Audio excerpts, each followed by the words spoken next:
Sveiki, brangieji, kurie klausotės mano pasidalinimų. Noriu šį kartą jums papasakoti vieną nutikusią istoriją su manimi. Ir tai buvo, kaip pavadinime pastebėjote, kaip ieškojau Dievo artumo.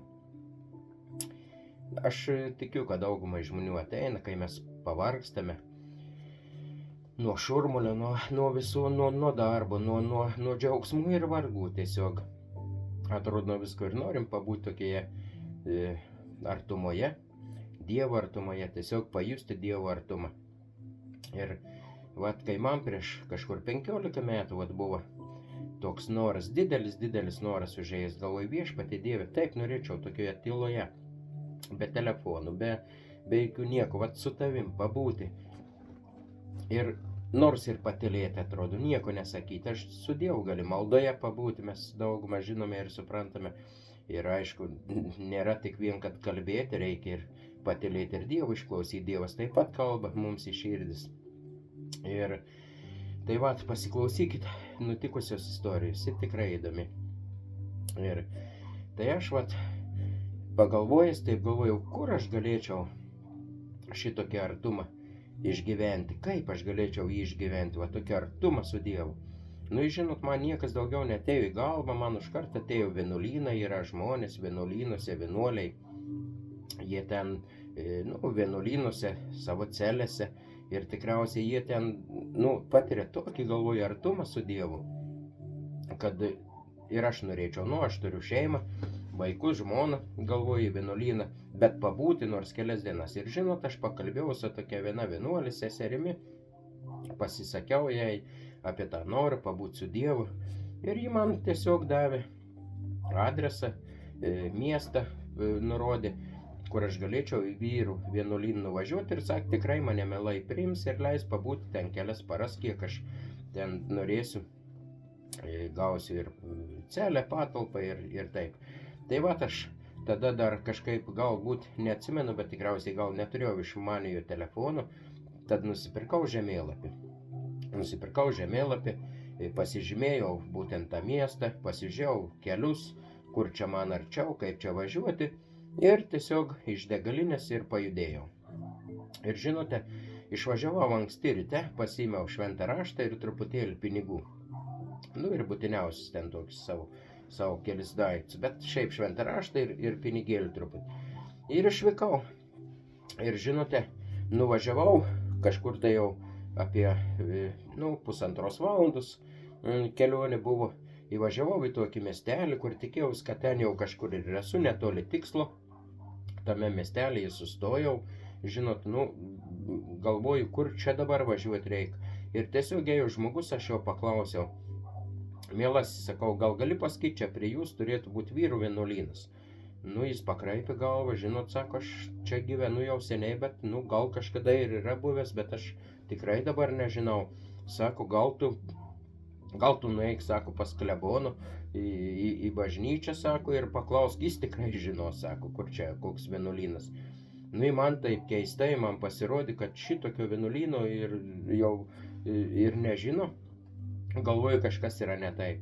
Ir aš paėmiau, paskambinau tiesiog tai pačiai seseriai, vienuoliai, ir pasakiau, kokiame aš ten miestelėje tame esu, sakau, čia kažkur turėtų būti, lyg tai netoli. Tai jis sako, Vaidai, sako, kur tu nuvažiavai, sako, tu iš viso esi nuvažiavęs, sako, ten, neatsimenu gerai, bet ar 150 kilometrų ar kiek, vienu žodžiu, visai ne ta kryptimi, čiut ne priešinga kryptimi. Ir suprantat, aš tada sakau, atleiskit, atsiprašau, nežinau, kaip čia man viskas tai atsitiko.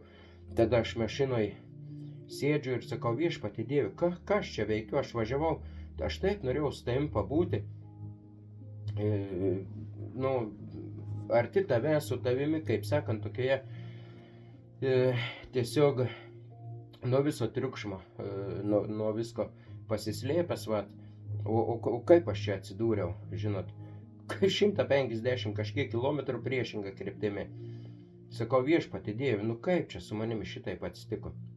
Ir aš, važiuoju namo, jau atsisakiau kaip sakant, to ketinimo važiuoti tą vienuolyną. Galvoju, važiuosiu namo, nepasisekė man. Nenorėjau tikriausiai, galbūt Dievas su manimi pabūti artumoje. Va, ir aš užsivedžiau mašiną ir važiuoju atgal. Važiuoju tokiais žvyrkeliais. Naktį buvo lyja labai smarkiai. Ir aš tiesiog tokie laukai ir pavieniui vienas kitas namas, sodyba. Ir žiūriu, stovi du žmonės ir jie stabdo mane. Nu, žinot, galvoju, reikia sustoti. Sustojau. Jie įlipo, vyras ir moteris. Į galą mašinos atsisėdo jie abudu ir aš pajudėjau ir pradėjau juos kalbinti. Sakau, kur jūs čia važiuojate? Ir matau, kad jie tokie, sakau, jūs tokie peršlapę. Čia matos, kad pelkės labai lyjo. Taip, sako, tas vyriškis, moteris nekalbėjo, jos lūpos buvo mėlynos, jie tiesiog lūpų jau nepajudino. Sako, mums atsitiko tokia bėda. Ir jis pradėjo pasakoti. Ir jis sako, mes vakare jau dar nesutemus atvykom čia, sako, pasiskambinom pas ūkininko darbuotis tiesiog. Ir mus pasakė, priims, atvykome autobusu, iš toli ten neatsimento miesto, ir sako, stotelėje stovime, pastovėjom kiek laiko, sako, niekas pravažiavo, viena mašina truputį pristabdė ir nuvažiavo, sako. Ir daugiau negyvos dvasios, nei vieno žmogaus, sako, telefonų nebeatsiliepia. Telefonas išjungtas ir palikome, sako, nakčiai. Pradėjo lyti, stotelis ten su stogeliu nebuvo, kaimo tokius stotis, iš vis tik tai ženklas, kad autobuso stovėjim vieta. Ir žinot, ir sako, mes tiek sušalome, mes beldėmės į vieną namą, į kitą namą ir mums niekur durų nedarė. Šunys ten mus apipuolė, sako, mes tiesiog nebežinojome, nebuvo kur dingti. Valgyt labai išalkome, sako, kažkokių laukinę obelį, kažkokį pakeliai atradėte, nuo buliukų, sako, pasirinkom, truputį keli suvalgėm. Ir va dabar, sako, stabdom automobilius, dar ir čia nevažiuojate automobiliai, sako, kaip gerai, kai jūs pasitaikėt. Žinot, ir kaip pasakė, kaip gerai, kai jūs pasitaikėt, man tikrai tų žmonių buvo gaila, bet man ir juokas toks paėmė. Ir aš jiems sakau, mane atsiuntė Dievas jūs paimti. Šičia. Nu ir jie nusišypsojo ir aš tuoj pat privažiavau miestelį, kur buvo parduotuvė. Ir aš sakau, jūs čia pabūkite, sakau, pasidėkite, aš tuoj pat bėgau į parduotuvę. Aš nubėgau, nupirkau jiems pavalgyti, žinot, nupirkau ten batonų, dešros, parbėgau į mašiną, sakau, aš neturiu peilių, bet jūs man labai tikrai gaila. Ir aš bijau, kad jūs numirsit man čia mašinoj, sakau, tiesiog jūs imkit valgykit, sakau. Bet jie nevalgė toj mašinoj, gal gėdėjus, nežinau, bet jie paėmė tą maistą. Ir mes dar kiek pavažiavus, dar ten nebeatsimint kiek tų kilometrų, aš jau turėjau sukti į link savo namų, reiškiasi, link pajūrio, o jie priešingą kryptimi į Vidurio Lietuvą.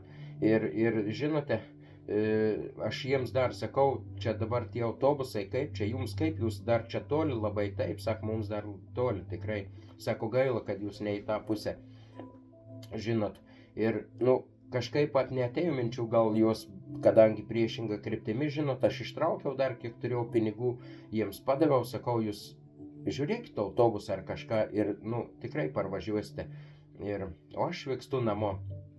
Trumpai jiems užsiminiau, kad aš norėjau važiuoti į vienuolyną, pabūti, žinot. Ir aš jie išlipo ten, toje sankryžoje, aš tai pajudėjau ir dar per veidrodėlį pažiūrėjau ir jie dingo, jų neliko.